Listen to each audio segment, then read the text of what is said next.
Assalamualaikum dear students, my name is Muhammad Rehan Waseem and I am your chemistry teacher.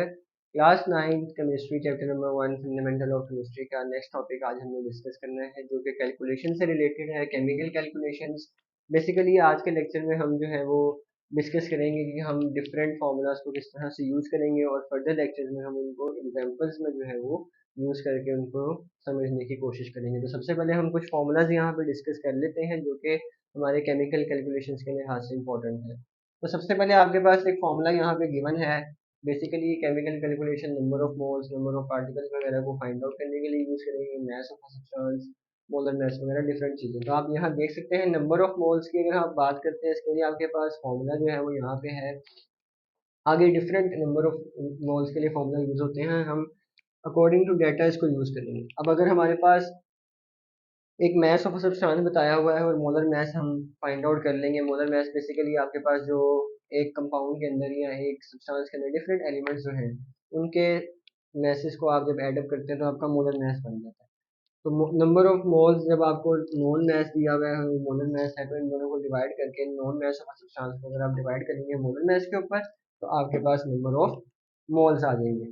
इसी तरह से अगर आपने number of particles find out करने हो जस्ट आपने नंबर ऑफ मोल्स जो है उनको मल्टीप्लाई कर देना है एवोगैड्रो नंबर, यानी कि नंबर ऑफ पार्टिकल्स निकालने का आसान सा फॉर्मूला है 6.02 मल्टीप्लाई 10⁻23। उसको हम मल्टीप्लाई करवा देंगे हमारे पास जितने भी नंबर ऑफ मोल्स होंगे।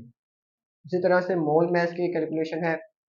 इसके अंदर आप देख सकते हैं कि मैस ऑफ अ सब्सटेंस जो है उसमें नंबर ऑफ मोल्स को आप मल्टीप्लाई करवा रहे हैं मोलर मैस के साथ।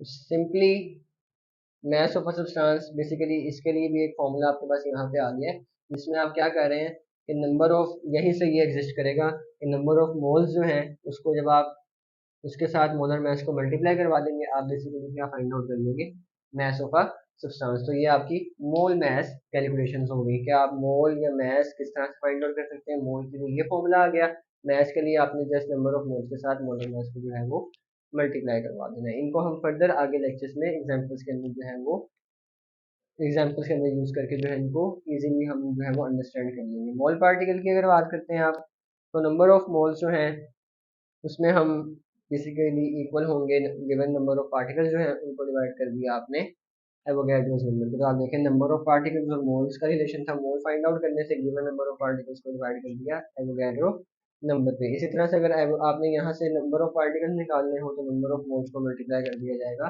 एवोगैड्रो नंबर के साथ। तो आपके पास गिवन नंबर ऑफ पार्टिकल्स जो है अननोन अगर हो आपके पास, आपने जस्ट नंबर ऑफ पार्टिकल्स निकालने हो तो एवोगैड्रो नंबर को नंबर ऑफ मोल्स के साथ मल्टीप्लाई कर देंगे। यहाँ पे एक चार्ट सा बना हुआ है मोल, बेसिकली यहाँ पे उसने मेन हमें बताया है। अब आपने अगर क्या फाइंड आउट करना हो आपको मोल्स निकालने हो तो आप क्या करेंगे स्टूडेंट्स, अगर आपने मोल को मल्टीप्लाई करवा देते हैं किसके साथ एवोगैड्रोस नंबर के साथ तो आपके पास नंबर ऑफ पार्टिकल्स आ जाएंगे। फर्दर अगर आप नंबर ऑफ पार्टिकल्स को डिवाइड करवा दें एवोगैड्रोस नंबर के साथ तो आपके पास मोल आ जाता है। तो मोल को एवोगैड्रोस नंबर के साथ मल्टीप्लाई करने से आपके पास आ रहे हैं नंबर ऑफ पार्टिकल्स, लेकिन अगर नंबर ऑफ पार्टिकल्स को डिवाइड कर दें एवोगैड्रोस नंबर के साथ तो आपके पास क्या आएगा मोल। इसी तरह से अगर हम मोल को मल्टीप्लाई करवाएं मोलर मैस के साथ तो हमारे पास मैस आएगा और मैस निकालने के लिए जो हमारे पास नॉन मैस है उसको डिवाइड कर देंगे मोलर मैस में। तो ये हमारे पास कुछ कैलकुलेशन के लिए जो है वो फॉर्मूलाज यहाँ पे गिवन है। इन फॉर्मूलाज को हम आगे आने वाले लेक्चर्स में जो है वो एग्जाम्पल्स के अंदर जो है वो यूज़ करके जो है वो उनको मज़ीद इनकी अंडरस्टैंडिंग जो है वो इंशाल्लाह हम जो है नेक्स्ट लेक्चर में देखेंगे। इससे रिलेटेड अगर आपका कोई भी क्वेश्चन हो तो कमेंट सेक्शन में लाजमी पूछिएगा। जज़ाकल्लाह, अल्लाह हाफ़िज़।